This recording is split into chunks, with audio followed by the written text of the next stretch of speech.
காங்கிரஸ் எங்கே சறுக்கி இருக்கிறது? பாஜக கூட்டணி இந்த அளவிற்கு ஒரு பெரிய வெற்றியை பெறுவதற்கு எது காரணமாக இருந்திருக்குதுன்னு நினைக்கிறீங்க?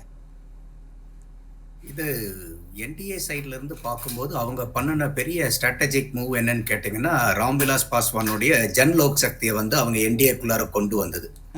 போன தடவை அவங்க 134 தொகுதி நின்று 5.66% வாங்குறாங்க. பெரும்பாலும் அவங்க எதிர்த்து நின்னது வந்து பார்த்தீங்கன்னா ஜனதாதள் யுனைடெட் எகென்ஸ்டா தான் நிற்கிறாங்க. அதோட ராஷ்டிரிய லோக் மோர்ச்சான்னு சொல்லிட்டு அவங்க ஒரு 104 இடத்துல தனியா நிக்கிறாங்க. அவங்க ஒரு 1.77% வாக்கு வாங்குறாங்க.